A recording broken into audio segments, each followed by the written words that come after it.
Welcome to D6. This is professor Vinod Kumar. ఇవాళ మనం ఒక ముఖ్యమైన నేతను కలుస్తున్నాం.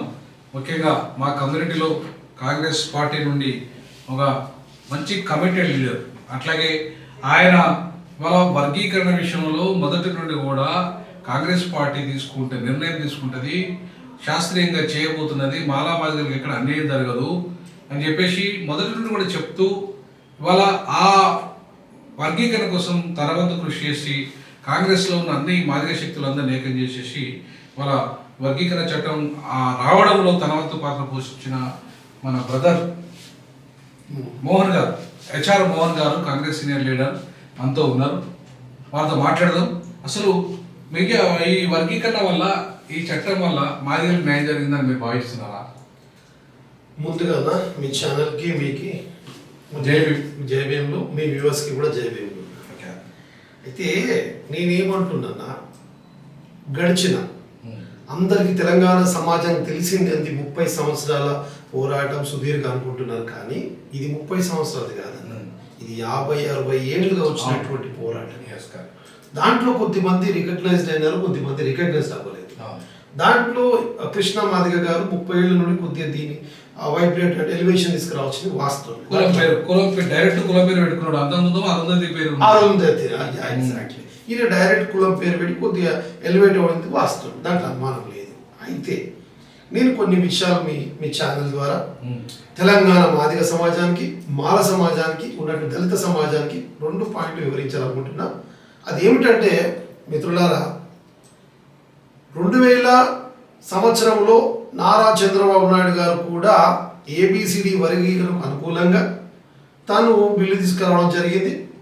అది 4 సంవత్సరాలు కూడా కొనసాగడం జరిగింది. అయితే అక్కడ జరిగినటువంటి ప్రక్రియ ఏంటంటే 4 సంవత్సరాలు ఈ వర్గీకరణ 2000 to 2004 వరకు నడిచింది. ఈ 4 సంవత్సరాల్లో మన వర్గీకరణ జరిగిన సందర్భంలో మనకి అంటే మనము మాదిగలము, మన ఉపకులాలు కలిసి 17 కులాలు ఉండేవి. 17 కులాలు. ఈ 17 కులాలకు కానీ 7% ఉంది. 7% ఉంది. ఈ 7%కి గాను దాదాపు 4 సంవత్సరాలుగా వచ్చినటువంటి ఉద్యోగాలు, అంటే మనం కృష్ణ మాదిగ గారు అన్నగారు చెప్పినట్టుగా దాదాపు 4 సంవత్సరాల కాలంలో 25,000 మంది లబ్ధి పొందడం జరిగింది. ఓకేనా? ఇది ఆన్ రికార్డ్ పేపర్ మాట్లాడుతుంది. ఎస్, 7% 17 కులాలకి 7% 17 కులాలకి 4 సంవత్సరాల్లో 25,000 జరిగింది. అయితే 2004 సంవత్సరంకి కాంగ్రెస్ ప్రభుత్వం రావడం, ఈలోగా ఏదైతే ABCD వర్గీకరణ ఆ రోజు చంద్రబాబు నాయుడు తీసుకురావడం జరిగిందో అది మళ్ళీ అది టెక్నికల్ ప్రాబ్లం వల్ల, లేకపోతే ఆయన కరెక్ట్ దానికి లీగల్ పాయింట్ లేకపోవడం వల్ల ఆయన రెండు తప్పులు చేశాడు కదా. అందులో ఒకటి ఏంటంటే 341 పెట్టాడు, 341 సవరించమని పెట్టాడు. అది తప్పు. అది పార్లమెంట్ మాత్రమే చేయాలి, రాష్ట్ర ప్రభుత్వాలకు అధికారం లేదు.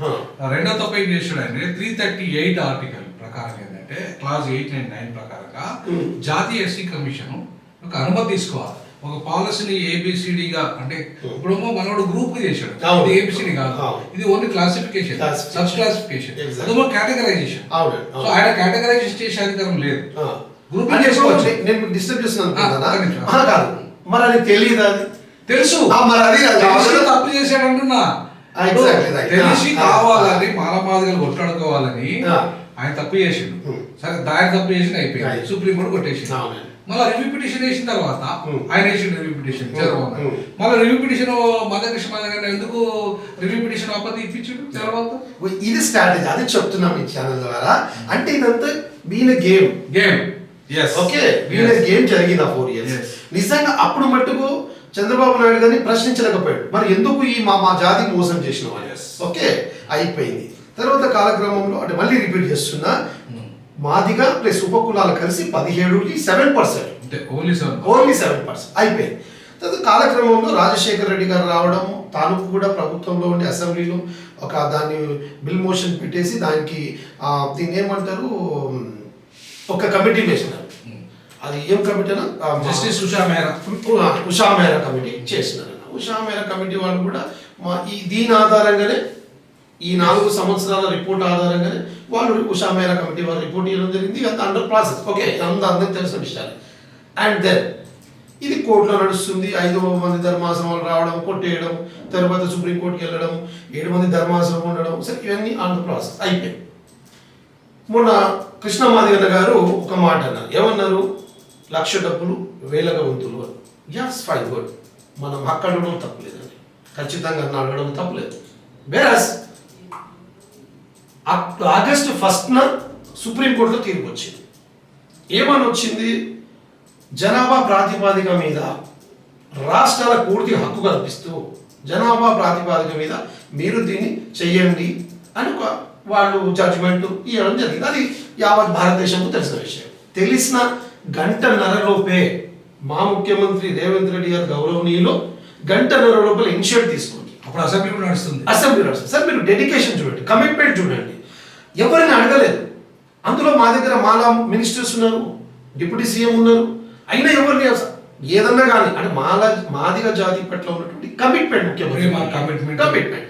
ఆ కమిట్మెంట్ వెంటనే డెఫినెట్ ఈ రోజు మాదిగలకు పండగ రోజు, ఓకే, వాళ్ళ పక్షాన మనం ఉందాము, డెఫినెట్ దీన్ని ఆర్డినెన్స్ తీసుకొస్తాము, దీన్ని బిల్ తీసుకొస్తాము, డెఫినెట్ దీన్ని పాస్ చేద్దామని ఆ రోజే ప్రామిస్ చేయడం జరిగింది. ఇది భారతదేశంలో ఏ ముఖ్యమంత్రి వరకు చేయలేదు. ప్రత్యేకంగా మందకృష్ణ సపోర్ట్ చేసినటువంటి భారతీయ జనతా పార్టీ వాళ్ళకు అనుకూల ప్రభుత్వాలు ఏ రాష్ట్రంలో చేయలేదు. ఈవెన్ తెలుగుదేశం పార్టీ కూడా ఈవెన్ పక్కన ఆంధ్రప్రదేశ్ చేయలేదు. అయినా కృష్ణని అడగరు. ఓకేనా? ఇది ఇక్కడికి అయిపోయింది. అయినాక ఆగస్ట్ 1కి అయిపోయింది. మళ్ళీ ఇమీడియట్లీ 15 డేస్లోనే జస్టిస్ ఈ కమిషన్ మన అఖ్తర్ గారు, షమీమ్ అఖ్తర్ గారికి సింగిల్ మ్యాన్ కమిషన్ ఆయనకి ఇవ్వడం. ఆ తర్వాత ప్రక్రియలో మీకు తెలిసిందే దీన్ని ఏమంటారు క్యాబినెట్ సబ్ కమిటీ, దానికి చైర్మన్గా ఉత్తమ్ కుమార్ రెడ్డి గారిని వేయడం, ఆ ఉప చైర్మన్గా దామోదర్ రాజనరసింహ వేయడం, మంత్రివర్గ శాఖ వేయడం, వాళ్ళు వర్క్ చేయడం, మీలాంటి ప్రొఫెసర్స్ అందరూ కూడా దీంట్లో ఉండడం, మీరందరూ హార్డ్ వర్క్ చేయడం. ఇది ఒక్కరి నిర్ణయం కాదు కదా సార్, ఓన్ మీలాంటి ఇంటెలెక్చువల్స్ మేధావులు, మాదిగ జాతి మేధావులు అందరినీ కలిపి తీసుకున్నటువంటి నిర్ణయం. అదే జరిగింది ఏముంది? ఇక్కడికి వస్తా, కంక్లూజ్కి వస్తా. ఇప్పుడు ఏం జరిగింది? అప్పుడు ఏబిసిడి ఉంది. ఇప్పుడు జరిగింది ఏముంది? ఏబిసి ఉంది. ఏబిసిలో జరిగింది ఏముంది? డి అనేది తీయడం జరిగింది. డి ఎందుకు తీసేసినారు? ఏబిసి చేసేసి ఏ అన్న పాయింట్కి ఏం చేసినారంటే కొన్ని మాదిగ కులంలో ఒకటి, మాల కులంలో కొన్ని బాగా సామాజికంగా, ఆర్థికంగా, రాజకీయంగా, విద్యాపరంగా అన్ని విధాలుగా వెనుకబడి ఉన్నటువంటి వాళ్ళు జస్టిస్ జరగని వాళ్ళను ఏ గ్రూప్లో చేర్చడం జరిగింది. ఓకేనా సార్? మన దాంట్లోకి తీసుకెళ్ళినారు, దాంట్లోకి తీసుకెళ్ళినారు. మొత్తం ఎవరైతే వెనకబడ్డవారో వాళ్ళు తీసుకెళ్ళి ఏలో పెట్టడం జరిగింది. ఇక్కడ మనకేం జరిగింది? ఇక్కడ 17 ఉన్నారు 2000లో. ఇక్కడ మళ్ళీ ఏం జరిగింది? డీలో ఉన్న ఒక్క పర్సెంట్ కూడా 0.13% ఉంటుంది. 0.3% మన కలిపి అంతే. అదే 0.3 వాళ్ళు అంటే వాళ్ళ జనాభా ఎంత? 930 వాళ్ళని మనకు యాడ్ చేసినారు సార్. ఇక్కడ కూడా అంతే ఉంది కదండి, 17 ఉంది. ఇక్కడ 0.3 కలిపి 18 అయినాయి. రౌండ్ ఫిగర్ చేసినారు, రౌండ్ ఫిగర్ చేసి 18 చేసినారు. 18 చేసి ఇక్కడ రిజర్వేషన్ ఎంత ఇచ్చినారు, ఇక్కడ ఎంత ఇచ్చినారు? ఇది 9%, ఇది 9 అది 7. సరే, ఎంత డిఫరెన్సెస్ అండి? చాలా అంటే అప్పుడు అప్పుడు ఉన్న కులాలను ఇప్పుడు ఖాళీ 93 జనాభాలో 93 జనాభానే 93 జనాభా పెరిగితే ఇవాళ 2% జనాభా 2% అదనంగా మనకు వచ్చింది కదా.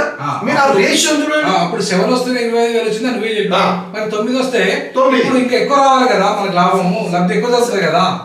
100% సార్, 100% దీంట్లో న్యాయం జరిగింది మాదిగలకు. దీన్ని మనం మనలాంటి వాళ్ళు ఆర్ ఈ మీడియా ద్వారా చెప్తున్నా, దయచేసి ఎవరైతే దళితులు, దళిత నాయకులు అందరికీ కూడా చెప్తున్నా, ప్రతి ఒక్కరికి ఇది వివరించండి. కొంతమంది వాళ్ళ స్వార్థ రాజకీయాల కోసం దీన్ని తప్పుగా చెప్తున్నారు. దీన్ని చాలా పెద్ద పెద్ద మేధావులు కూర్చొని తీసుకున్నటువంటి నిర్ణయము ప్రతి ఒక్కరికి న్యాయం జరిగినట్టే జరిగింది. 7% ఎక్కడ, 9% ఎక్కడ, సేమ్ రిజల్ట్ ఉంది. ఇక్కడ తేడా లేదు. 0.3% యాడ్ చేసినారు. దాని ద్వారా 900 1000 మంది కలిసినారు. మొత్తం రాష్ట్ర వ్యాప్తంగా కలిసి ఇది ఇక్కడ వరకు ఇది అయిపోయింది సార్. ఓకేనా? దీనివల్ల లబ్ధి మాలలకు న్యాయం జరిగింది సార్, మాదిగలకు న్యాయం జరిగింది. ఎవరైతే మోస్ట్ బ్యాక్వర్డ్ ఎకనామికల్లీ లేకపోతే సోషల్లీ వాళ్ళ గురించి ఏలో పెట్టినారు. ఇట్స్ ఫైన్, ఇది ఇక్కడ వరకు బాగుంది. అండ్ నేను ఇంకో విషయం చెప్పదలుచుకుంటున్నా. మళ్ళీ ఇది ఇంతకు మేము వివరించిందే. ఇప్పుడు నేను ఏమంటున్నాను సార్, ఇది ఓకే. నేను ఇప్పుడు ఏమంటున్నా, మళ్ళీ మొన్న ఏమన్నాడు 7వ తారీఖు డప్పులు 1,00,000 డప్పులు 1000 గొంతులు మరి 30 సంవత్సరాలు మీ ఆకాంక్ష కదండి కృష్ణన్న గారిది. సార్ మనము సార్ మనము ఒక 1 ఇయర్ కష్టపడి ఎగ్జామ్ రాస్తే రిజల్ట్ వచ్చిన రోజు మనం ఆగం సార్, సంతోషపడుతున్నాం. అవునా? మీరు మీరేసుకొని చెప్పుకుంటున్న ఉద్యమకారులుగా మరి 30 ఏళ్ళుగా మీరు కంటాలు పడి మీరు కొట్లాడినా అని అంటున్నారు కదా, మరి ఇంత గొప్ప నిర్ణయం వచ్చినప్పుడు సంబరాలకు ఎందుకు మీరు పిలుపునివ్వలేదు అని అడుగుతున్నారు. అదే సంబరాలు ఎందుకు చేయలేదు? అదే 7వ తారీఖు సేమ్ అదే లక్ష్యం సంబరాలు సార్, విజయోత్సవ సంబరాలు చేయాల్సి. ఇక్కడనేమో నిరసన చేయడానికి సిద్ధపడ్డావు. చావు డప్పు కొడతాను. మరి ఇక్కడ నీకు గవర్నమెంట్ మంచి మనకు అనుకూలంగా తీర్పు వచ్చినప్పుడు, నీ 30 ఏళ్ళ ఆకాంక్ష నెరవేర్చినప్పుడు నువ్వు ఎంత ఆనంద భాష్పాలతోటి మాదిరి జాతికి ఒక మెసేజ్ ఇచ్చే రండి ఊరూర పండగ పెళ్లి వాతావరణం క్రియేట్ చెప్పాల్సిన మీరు చెప్పాలి సార్. కానీ చెప్పలేదు అంటే దీని వెనకాలనే ఒక రహస్యం దాగుంది. ఆ రహస్యం ఏంటంటే మిత్రమా, మీరు ఆర్ఎస్ఎస్ భావజాలు బీజేపీ కండువ మీ మనసులో ఉంది, నల్ల జెండా మీద ఉంది, లోపల కాషాయం జెండా ఉంది. ఇప్పుడు ఈ క్రెడిబిలిటీ అంతా కాంగ్రెస్ పోతుంది కాబట్టి బీజేపీ పోవట్లేదు. బీజేపీ నుండి మీకు ఎక్కడ మాటలు వస్తాయి కానీ మీ ముఖం అవుట్ అయిపోయింది. మొన్న మీ ప్రెస్ మీట్ చూసినా నేను, మీరు గంభీరంగా మాట్లాడే వాళ్ళు మాట్లాడకపోయినారు. బికాస్ ఆఫ్ రీజన్ ఏడిసినట్టు మాట్లాడింది సార్, నవ్వాలి కదా, సంతోషపడాలి కదా. జాతికి మీకు మేలు జరగడం ఇష్టం లేదు. ఇది బ్రతికిన నాలు ఈ వర్గీకరణ పోరాటం ఉంటూనే ఉండాలి, కానీ ఎప్పుడైతే తెగొద్దని మీ ఉద్దేశం. తెగిపోతే మీకు ఫ్యూచర్లో ఉద్యోగం మీకు ఇక చెప్పుకోవడానికి లేదు కాబట్టి ఇది తెగొద్దని మళ్ళీ ఒక కొండి పెట్టుకుంటూ కూర్చోను. నేను అడుగుతున్నా, మీరు వస్తారా? లేదు, మీలాంటి వాళ్ళని పంపిస్తా చర్చకు. కృష్ణన్న గారు రమ్మనండి, మీలాంటి మేధావులను పేపర్ తెచ్చి పంపిస్తాం, డిస్కస్ చేయండి. 100% ఆన్ పేపర్. D6 మన ఛానల్ తరఫున మన మోహన్ గారు ఛాలెంజ్ విసురుతున్నారు. మీరు రెడీగా ఉన్నారా? మీరు జస్టిస్ ఎన్వి రమణ గారిని తీసుకోండి, ఆయన మాజీ చీఫ్ ఆఫ్ ఇండియా కదా. లేదంటే మీరు మొత్తం కేంద్రంలో అంటే న్యాయమూర్తులుగా పనిచేసిన వాళ్ళు సుప్రీంకోర్టు వాళ్ళని రిటైర్ అయిన వాళ్ళని తెచ్చుకోండి. లేదంటే ఇంకా అడ్వకేట్ జనరల్ తీసుకోండి, అటార్నీ జనరల్ తీసుకోండి, లేదంటే సీనియర్ మోస్ట్ సుప్రీంకోర్టు లాయర్ తెచ్చుకోండి, హైకోర్టు లాయర్ తెచ్చుకోండి. వీఆర్ రెడీ అంటున్నాడు. 100% సార్. నేను ఆన్ పేపర్ మీలాంటి వాళ్ళతో మాట్లాడిస్తాను, పేపర్తో. పేపర్తో మాదిగలకు ఎంత అన్యాయం జరిగింది, మాలలకు ఎంత అన్యాయం జరిగిందో బహిరంగ చర్చకు సిద్ధమా అంటున్నాడు. మీరు ఎవరైనా ఉంటే నేను కూడా కూర్చుంటాను పక్కన, మీలాంటి ఇంటెలిజెన్స్ పెడతాను. నేను ఫేవర్ చేయమని నేను మీకు ఫేవర్ చేయమని సార్. ఆన్ పేపర్ పాపులేషన్ ప్రకారం చూడండి. ఇప్పుడు 62.748 పాపులేషన్ అండి మాదిగ గ్రూప్ లో. అవునండి, 9% వచ్చింది. 9%. అవునా? వీళ్ళది మాల గ్రూప్ 33.96, అంటే సగం కంటే ఎక్కువ. 62 ఇది 33 అంటే సగం కంటే ఎక్కువ. సగం కంటే ఎక్కువ ఉన్నప్పుడు మీకు 9 వచ్చినప్పుడు వీళ్ళకి అంత సగం అంటే ఏంటి? 4.5. సగం కంటే ఎక్కువ కంటే 5%. అందులో యాడ్ చేసినారు కదా సార్. ఇప్పుడు యాడ్ చేశారు 26 కులాలు. మన ఓన్లీ 18 మరి 26 వాళ్ళ 26 కులాలు, 8 కులాలు పెరిగిన వాళ్ళకి. అదే అయింది సార్. నేను మీ ఛానల్ ద్వారా మరొక అభినందన చెప్తున్నాను. కృష్ణ మాదిగ, ఇన్ని రోజులు మీరు ఏం చేసినా వదిలేద్దాం. లేదు మాదిగ జాతి నా ఇంబడి ఉంది, నేను చెప్పినట్టే వింటారు అనేది మట్టుకు మీ అపోహ. నేను కొన్ని పేపర్లు ఎవిడెన్స్ తీసుకొచ్చిన. మొన్న మీరు ఒక మాట అన్నారు, దామోదర్ రాజనరసింహ రాజీనామా చేయాలని. ఆ మాట మీరు విత్డ్రా చేసుకోండి. ఎందుకు ఈ మాట అంటున్నంటే, ఒక మంత్రివర్యులు తెలంగాణ రాష్ట్ర సాకారం కావడానికి కూడా ఆయన ప్రాముఖ్య పాత్ర పోషించిన వ్యక్తి. అట్లాగే ఎస్సీ ఎస్టీ సప్లాన్ తీసుకొచ్చి దానికి చట్టం తీసుకొచ్చి దళితులు గిరిజనులు బాగుపడడానికి నిధులు తీసుకొచ్చి చట్టాన్ని ఆర్డినెన్స్ తెచ్చినటువంటి గొప్ప వ్యక్తి. అట్లాగే ఈ రోజు ఏబీసీ వర్గీకరణ తీసుకొచ్చినటువంటి వ్యక్తి. అందులో మన జాతి బిడ్డ.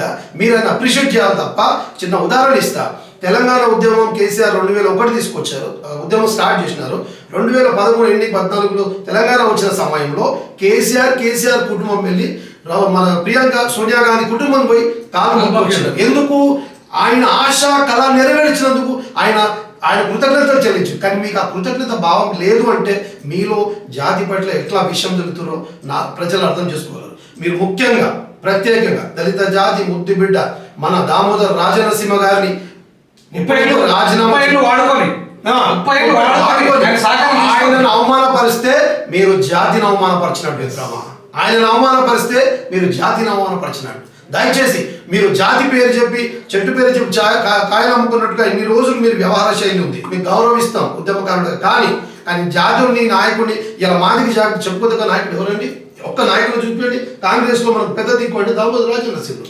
ఇంకొక ప్రశ్న అండి, మాదిగ జాతికి ఎప్పుడు మద్దతు చేయాలి కృష్ణ? నేను ఎందుకు కాదని చెప్తున్నానంటే గత ప్రభుత్వంలో 10 సంవత్సరాలు భారతీయ రాష్ట్ర సమితి ఉందండి. మరి ఒక్క మాదిగ మంత్రి ఓకే రాజయ్య గారికి ఇచ్చినారు, ఇచ్చి నెల 2 నెలలు తీసేసినారు.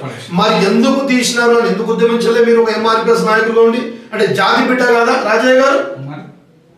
అంటే మీరు మాదిగ జాతి బిడ్డలు నాయకుడికి ఎదగనియడం ఇష్టం లేదు, ఎవరుంటే వాళ్ళ మీద రాలేయడమే. ఇప్పుడు నాకు పార్టీ బీఆర్ఎస్ పార్టీ నాకు కాదు కదండి, కానీ నా జాతి బిడ్డ రాజయ్య గారు కదా, తాటికొండ రాజయ్య గారు కదా. మరి ఆయన మంత్రివర్గం తీసినప్పుడు సీఎం గారు మీరు అడగాల్సింది కదా, గట్టిగా నిలదీయాల్సింది కదా, నువ్వు ధర్నా చేయాల్సింది, ప్రకటించాల్సింది కదా, ఇదే డబ్బులు కొట్టాల్సింది. 10 సంవత్సరాలు ఒక మంత్రి లేడు మాదిగ మంత్రి, మరి ఎందుకు ప్రశ్నించలేకపోయినావు? అయిపోయింది. రెండో మాట, మొన్న అసెంబ్లీ ఎన్నికలు ఏం చేశారు సార్?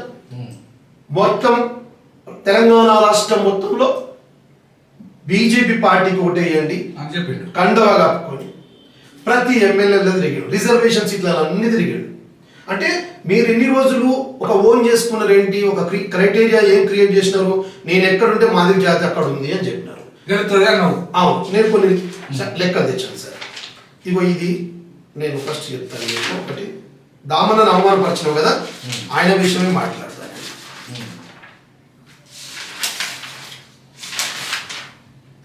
యా, ఇది అంగోల్ కాన్స్టిట్యున్సీ, మొన్న అసెంబ్లీ ఎన్నికలు. మీరు బీజేపీకి మద్దతు ఇచ్చి మాదిగ జాతి అంతా న్యాయంపడ ఉంది, నేను ఎటు చెప్తే అటల్ మోదీ గారికి చెప్పి ప్రామిస్ తీసుకొని ఇక మీరు ఇంటర్నల్ గా మీరు ఏం కమిట్మెంట్ తీసుకున్నారు వి డోంట్ నో, బట్ ఇది స్టాటిస్టిక్స్ అండి, ఇది గూగుల్ దాని కాదండి, ఇది election commission. Yeah fine. Election లో మొన్న అసెంబ్లీ దామోదర రాజనరసింహ గారు నిలబడ్డప్పుడు 1,14,147 ఓట్లు, లీడ్ 28, ఓట్ షేర్ వచ్చి 53.6% షేర్, ఓట్ షేర్ ఇది. ఓకేనా? 28,193 ఓకే గుడ్. ఇప్పుడు నువ్వు మాదిగ జాతి పెద్ద బిడ్డగా చెప్పుకుంటూ నేను ఎటు చెప్తే మాదిగ జాతి ఓట్లు అట్టు పడతాయి అని చెప్తూ నరేంద్ర మోడీని పట్టుకొని ఏడిసి ఎన్నో బాధలు పడితే ఊరూరా తిరిగితే నువ్వు ఇక్కడ నిలబడ్డ బీజేపీ క్యాండిడేట్ బాబు మోహన్ పడ్డ ఓట్లు 5,524. అక్కడ మాదిగ ఓట్లు 30 నుండి 40,000 ఓట్లు ఉంటాయి. 40,000 ఓట్లు ఈజీగా ఉంటాయి. పట్టణ ఎంత? 5,524 ఓట్లు. ఈ 5,000 బీజేపీ ఓట్లా నీ ఓట్లా? అంటే నీకు ఒక్క ఓటు కూడా పడలేదు ఈ కాన్స్టిట్యున్సీ. దామోదర్ రాజనరసింహ గురించి మీరు ఇంత హీనంగా మాట్లాడుతున్నారు కదా, ఆయనకు వచ్చిన మరి నువ్వు ప్రచారం చేస్తే ఒక్క ఓటు లీడింగ్ లో కూడా సగం కాదా, సగం కూడా రాలే కదా. 5,000 అదే Bharatiya Janata party vote percentage ఉంటుంది కదా సార్. అవును, సంథింగ్ ఏదో ఉంటుంది కదా, అది కూడా పడలేదు. ఇది ఒకటి చెప్తా మీకు, ఎస్సీ ఇలా నువ్వు ఎక్కడెక్కడ తిరిగినావు అక్కడ చెప్తున్నాను నేను. ఇక్కడ వడదన్నపేట పోదాం సార్. వడదన్నపేట సార్ ఎంత ఉంటుంది సార్ మన మాదిగ కమ్యూనిటీ? 70,000 ఓట్లు. గుడ్. ఇగో సార్ మాది కూడా ఓన్ కాన్స్టిట్యున్సీ సార్. అక్కడ కాంగ్రెస్ క్యాండిడేట్ కి 1,06,696. ఓకేనా? ఇక బీజేపీ బీఆర్ఎస్ గురించి మాట్లాడద్దు మనము.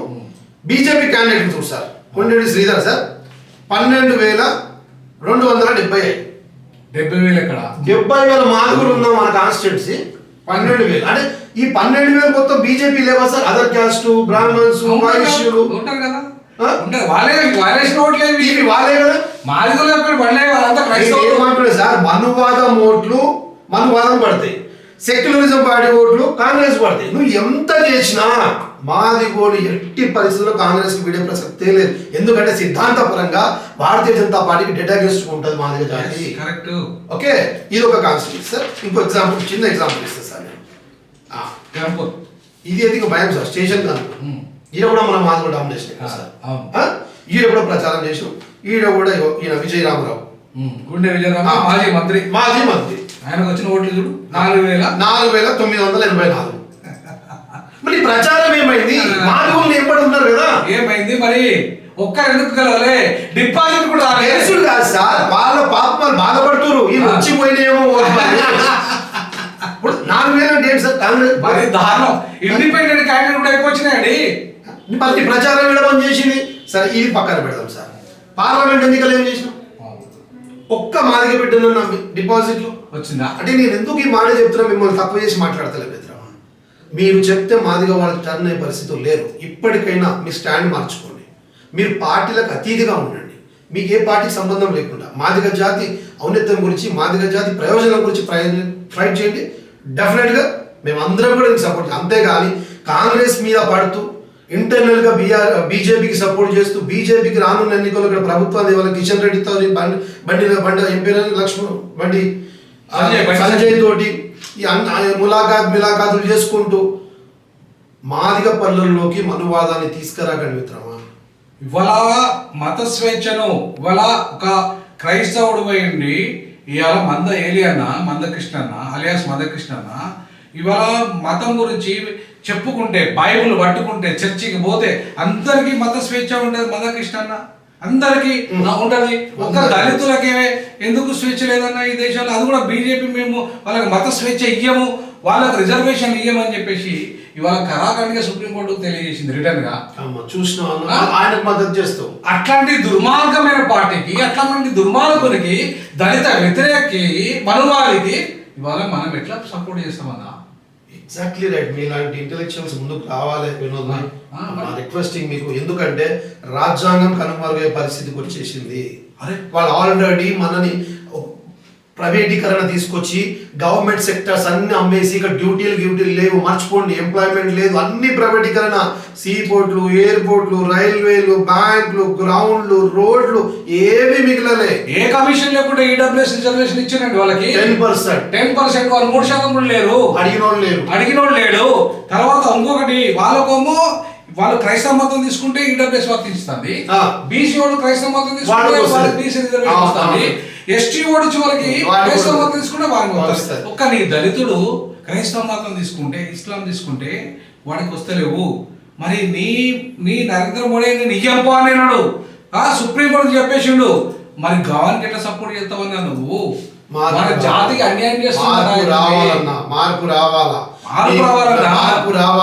నువ్వు దయచేసి మరీ మీకు విన్నవిస్తున్నాం ఈ ఛానల్ ద్వారా, ఈ ఛానల్ ద్వారా, మనువాదానికి, మతతత్వ పార్టీలకు వదిలేయండి. జాతి ముద్దు బిడ్డలు, మాదిగ బిడ్డలు కాపాడుకుందాం. మీలాంటి వాళ్ళు ఉండాలా మేము కోరుకుంటున్నాం. 30 ఏళ్ల పోరాటాన్ని మేము అభినందిస్తున్నాం. నీ పద్మశ్రీని కూడా అభినందిస్తున్నాం. శుభాకాంక్షలు, ధన్యవాదాలు కూడా చెప్పినాం. కానీ ఆ మనువాద పార్టీకి మాత్రం మన జాతిని మాత్రం తాకట్టు పెట్టద్దన్నా. ఆఖరిగా వినోద్ భాయ్ అయిపోయింది. మీరు పద్మశ్రీ వచ్చిన రోజు మీరు వదినమ్మ కన్నీరు బాష్పం, సంతోష బాష్పాలు, నేను కూడా సంతోషిస్తాను. 30 ఏళ్ళ కళ నెరవేరితే నేను చూసిన మీ ఇంటర్వ్యూ ఎంత గర్వంగా ఉంటుందో. మీరు ఒక విజయోత్సవాలు చేస్తారు, సంబరాలు చేస్తారు, నిరసన డప్పులకు సంబరాల డప్పులు కొడదాం, పార్టీని ఎంకరేజ్ చేస్తారు. రేవంత్ రెడ్డి గారు ఎంత డెడికేషన్ లీడర్, ఎంత ఆయన కమిట్మెంట్ తీసుకున్నటువంటి నిర్ణయాన్ని మీరు పోయి అట్లీస్ట్ కట్టేసి కన్నా మా జాతికి మేలు జరిగిందని మీరు అంటారేమో అనుకున్నా, కానీ మీరు మళ్ళీ రాజకీయాలు మొదలు పెట్టడం అయితే ఇప్పుడు జాతి మెచ్చుకోదన్నా. దయచేసి మిమ్మల్ని పెద్దవారు, మీరు అభిమానంతోనే మాట్లాడుతున్నాం, మన జాతి నాయకుడు, కాపాడుకోండి. లేదు అంటే రానున్న రోజుల్లో మీకు ఊహించలేని పరిణామాలు ఎదురవుతాయి. చెడ్డ పేరు వస్తుంది. దయచేసి మీరు చెడ్డ పేరు తెచ్చుకోకండి. జాతి కోసం మీరు ఒక జాతి పితగా, మాదిగ జాతి పితగా మిగిలిపోయి. ఈ రోజు వర్గీకరణ పోరాటంలో నీ త్యాగం ఉంది, మేము కాదనట్లేదు, మీ కష్టం ఉంది, మేము కాదనట్లేదు. కానీ మీరు తీసుకెళ్లి ఎవరి పుట్టలేయాలనుకుంటున్నారు, మీ కష్టాన్ని తీసుకెళ్లి భారతీయ జనతా పార్టీ పుట్టలేదు, అది మాకు నచ్చలేదు. అదొక్కటి మాత్రం, అది మేము దానికి వ్యతిరేకం. మీరు ఇంటలెక్చువల్స్ అందరూ కూడా తప్పకుండా సమాజానికి మన జాతి ప్రయోజనాల కోసము ఇప్పటికే నేను టోటల్ కొన్ని వేల మందికి నేను పంపిన, లక్షల మంది కూడా చేరుకుంటుంది ఈ సమాచారం. ఎందుకంటే మాలా మాదిగల ఇద్దరికి న్యాయం జరిగింది. మాలా మాదిగల వైషమ్యాలు పక్కన పెడదాం, ఇంకా మిగతా సమస్యల గురించి కలిసి పోరాటం చేద్దాం. మన హక్కుల గురించి మనందరం కలిసి, దళితుల గురించి, దళిత జాతి గురించి మనందరం కలిసి పోరాడదాం మిత్రమా. వైషమ్యాలు, కుట్రలు, కుతంత్రాలు, కక్షలు, కార్బన్యాలు మనకి ఉండకూడదు. మనం సోదర భావంతో ఉందాం. జై భీమ్.